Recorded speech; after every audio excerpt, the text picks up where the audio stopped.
इस वीडियो में बताई गई सारी जानकारी पब्लिक प्लेटफॉर्म पर उपलब्ध है। इसमें ऐसी कोई जानकारी नहीं दी गई है जिससे हमारे सुरक्षा बलों की गोपनीयता भंग होती है। डिफेंस डिटेक्टिव सेना का सम्मान करता है और उन्हीं जानकारियों के आधार पर काम करता है जो सार्वजनिक रूप से मौजूद है।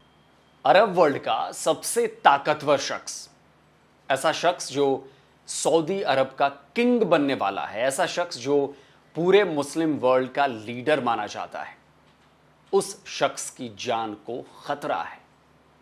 नमस्कार दोस्तों, डिफेंस डिटेक्टिव के एक और नए एपिसोड में आप सभी का स्वागत है। मैं हूं आलो।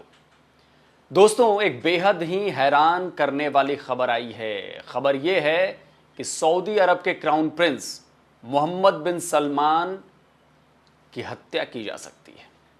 अब इस खबर ने केवल सऊदी अरब ही नहीं, पूरी दुनिया में खलबली मचा दी है। इस वीडियो में मैं आपको बताने वाला हूं कि सऊदी अरब के क्राउन प्रिंस की हत्या की साजिश कौन कर रहा है, और यह भी बताऊंगा कि साजिश के पीछे की वजह क्या है। कौन मारना चाहता है सऊदी अरब के क्राउन प्रिंस को? कौन मारना चाहता है सऊदी अरब के होने वाले किंग को? जिस सऊदी अरब में मक्का मदीना है, जो सऊदी अरब मुस्लिम वर्ल्ड का लीडर है। यह सवाल इसलिए क्योंकि सऊदी अरब के क्राउन प्रिंस मोहम्मद बिन सलमान यानी MBS की जान पर मंडरा रहा है खतरा। और यह बात किसी और ने नहीं बल्कि खुद MBS ने कही है। अमेरिकन न्यूज वेबसाइट पॉलिटिको ने इस बारे में एक रिपोर्ट पब्लिश की है। हेडलाइन है, सऊदी क्राउन प्रिंस हत्या के बारे में बात कर रहे हैं, वो भी खुद की। रिपोर्ट में बताया गया है कि MBS ने अमेरिका के एक लॉ मेकर यानी सांसद से अपनी हत्या की साजिश के बारे में बात की थी। है ना चौंकाने वाली बात। MBS ने खुद एक अमेरिकी MP से अपने असैसिनेशन की प्लॉटिंग के बारे में बात की थी। यानी MBS को पता है कि उनके खिलाफ साजिश की जा रही है। साजिश इतनी बड़ी कि इसमें उनकी जान भी जा सकती है।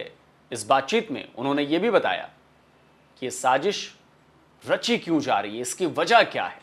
MBS की हत्या की साजिश के पीछे है गाजा और इजराइल फैक्टर। खबर के मुताबिक अमेरिकी MP से बातचीत के दौरान मोहम्मद बिन सलमान ने बताया था कि उनकी हत्या की साजिश के पीछे की वजह अमेरिका और इजराइल के साथ संबंध सुधारने की कोशिश है। MBS ने उस अमेरिकी MP से यह साफ कहा था कि अमेरिका और इजराइल के साथ बातचीत और हालात सुधारने की कोशिश की वजह से वो अपनी जान को खतरे में डाल रहे हैं। इस बातचीत में MBS ने अनवर सादत का भी जिक्र किया। कौन थे अनवर सादत जिनका जिक्र MBS ने अपनी हत्या की साजिश की बातचीत के दौरान किया था? क्या MBS के असैसिनेशन प्लान का अनवर से कोई कनेक्शन है? असल में अनवर सादत इजिप्ट के फॉर्मर प्रेसिडेंट थे।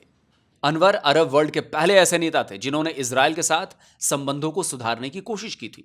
वो अरब वर्ल्ड के पहले नेता थे जिन्होंने इजराइल का दौरा किया था। उन्हीं की कोशिशों की वजह से इजिप्ट और इजराइल के बीच पीस ट्रीटी साइन हुई थी। इसी क्रांतिकारी कदम की वजह से अनवर को 1978 का नोबेल शांति पुरस्कार भी दिया गया था। और शांति की इसी कोशिश का खामियाजा उन्हें अपनी जान देकर चुकाना पड़ा था। 6 अक्टूबर 1981 को मिस्र की राजधानी काहिरा में इस्लामिक आतंकवादियों ने उन्हें गोली मार दी थी। तो सवाल उठता है कि MBS ने खुद की तुलना सादत से क्यों की? क्या MBS भी इजराइल से दोस्ती बढ़ा रहे हैं? इसका जवाब है हां। 7 अक्टूबर 2023 के बाद इजराइल और हमास के बीच शुरू हुई लड़ाई को लेकर सऊदी अरब की पोजीशन हमेशा सवालों के घेरे में रही। जिस तरह से दुनिया के दूसरे मुस्लिम मुल्कों ने 7 अक्टूबर के बाद इजराइल के गाजा पर हमले को लेकर गुस्सा दिखाया था, फिलिस्तीन के लिए अपना सपोर्ट और इजराइल के खिलाफ एक्शन लेने की बात कही थी, सऊदी अरब ने वैसा कुछ भी नहीं किया था। कहा जा रहा था कि सऊदी अरब किसी का भी पक्ष लेने से पहले अपना नफा नुकसान देख रहा है। हालांकि बाद में MBS ने गाजा में निर्दोष लोगों के मारे जाने को लेकर इजराइल पर हमला बोला था, लेकिन इसमें भी वो तलखी नहीं थी जो दूसरे इस्लामिक मुल्कों के नेताओं ने दिखाई थी। असल में MBS अमेरिका के साथ मिलकर इजराइल से न केवल शांति समझौते के लिए बातचीत कर रहे हैं, बल्कि फिलिस्तीन संकट की भी समाधान की कोशिशें कर रहे हैं। उनकी कोशिश है कि किसी तरह इजराइल और फिलिस्तीन के बीच का विवाद सुलझ जाए। पॉलिटिको की खबर बता रही है कि अमेरिकी MP से बातचीत के दौरान MBS ने साफ तौर पर सऊदी अमेरिका और इजराइल के बीच चल रही इस डील की चर्चा की। बताया जा रहा है कि इस डील में सऊदी इजराइल के बीच संबंध सुधारने के रास्ते तलाशे जा रहे हैं। इसके एवज में अमेरिका सऊदी अरब को civilian nuclear programme, economic investment के साथ साथ सिक्योरिटी की गारंटी भी देगा। लेकिन इसमें एक बात तो यह भी है कि सऊदी अरब फिलिस्तीन के लिए एक सुरक्षित रास्ता भी मांग रहा है, जिसके लिए इजरायल तैयार नहीं है। तो इसी डील के बारे में बात करते हुए एमबीएस ने कहा है कि इस समझौते की कोशिश उनके लिए जानलेवा साबित हो सकती है। यानी एमबीएस को डर है कि इजरायल से दोस्ती करने या उसके साथ संबंध नॉर्मल करने पर सादत की तरह उनकी भी हत्या की जा सकती है। यानी मुस्लिम कट्टरपंथियों और मुस्लिम आतंकवादियों से मुसलमानों के लीडर माने जाने वाले देश सऊदी अरब के क्राउन प्रिंस को भी डर लग रहा है। अब बात करते हैं कि क्या वाकई एमबीएस की जान पर खतरा है या फिर उनका ये कोई नया गेम प्लान है। क्या ये एमबीएस का अमेरिका पर प्रेशर डालने का कोई स्टंट है या फिर सच में उन्हें कोई असैसिनेशन का इनपुट मिल रहा है। जैसा कि मैंने पहले बताया कि इजराइल हमास की लड़ाई को लेकर सऊदी अरब के रुख को लेकर भी कई मुस्लिम देशों ने सवाल उठाए हैं। इससे उसके मुस्लिम वर्ल्ड के लीडर होने पर भी सवाल उठने लगे।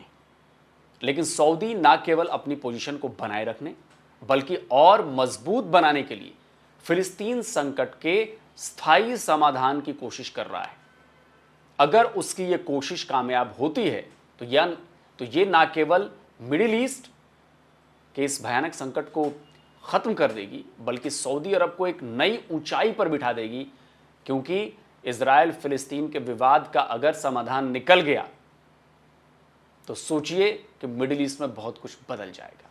भले ही एमबीएस सऊदी अरब के क्राउन प्रिंस हैं, अगले किंग बनने वाले हैं, लेकिन उन पर अपने खिलाफ लिखने वाले पत्रकार जमाल खगोशी की हत्या का आरोप लग चुका है। इससे एमबीएस की छवि पर एक दाग लगा हुआ है। एमबीएस अपने दामन से इस दाग को छुड़ाने की कोशिशों में है और लड़ाई के बाद भी इजराइल के साथ संबंध सुधारने की बात कर रहे हैं। इसके लिए एमबीएस ने इजराइल फिलिस्तीन कॉन्फ्लिक्ट को सुलझाने का एक दांव चला है।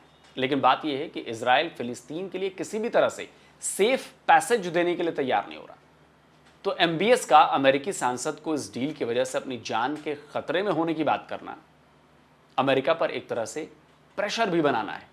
हो सकता है कि देखो, तुम्हारे लिए मैंने अपनी जान भी जो है वो खतरे में डाल दी है, लेकिन तुम इजराइल पर डील के लिए दबाव नहीं बना पा रहे हो। ये बात इससे भी साबित होती है कि अमेरिकी एमपी से बातचीत के दौरान एमबीएस ने यह भी आरोप लगाया कि अमेरिका ने इजिप्ट के फॉर्मर प्रेसिडेंट सादत को भी बचाने के लिए कुछ नहीं किया था।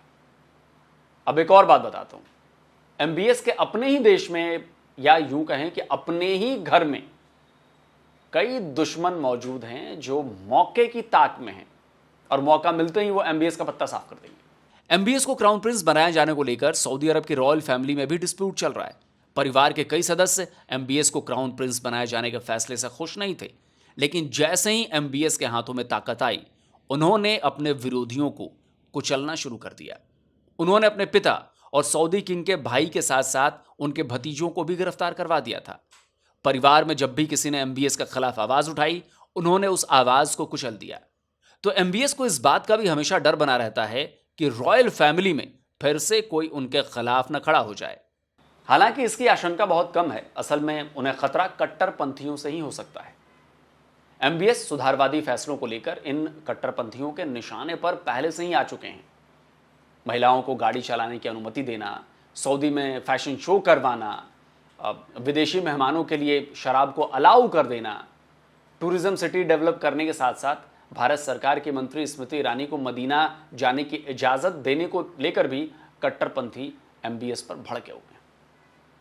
एमबीएस के ये फैसले सऊदी अरब के लिए मील का पत्थर साबित होने वाले हैं।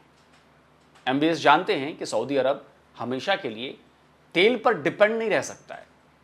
आज नहीं तो तेल खत्म होने वाला है। फिर दुनिया ग्रीन एनर्जी की तरफ भी तेजी से शिफ्ट हो रही है। इसीलिए एमबीएस सऊदी के लिए भी दूसरा विकल्प तलाश रहे हैं।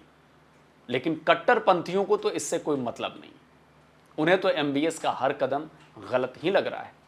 ऐसे में इजराइल से दोस्ती भला वो कैसे बर्दाश्त करने वाले हैं। तो ये एमबीएस के लिए वाकई ये खतरे वाली बात हो सकती है। तो दोस्तों, आज का वीडियो आपको कैसा लगा कमेंट करके अपनी राय ज़रूर दीजिए। और जिन दोस्तों ने अभी तक डिफेंस डिटेक्टिव को सब्सक्राइब नहीं किया है तो भाई आपसे अनुरोध है कि चैनल को सब्सक्राइब करिए और साथ में बेल आइकन ज़रूर दबाइए, जिससे मेरे द्वारा अपलोड किए गए हर वीडियो की जानकारी आप तक फौरन पहुंच जाए। जल्द मिलता हूं एक और नए वीडियो के साथ। नमस्कार, जय हिंद।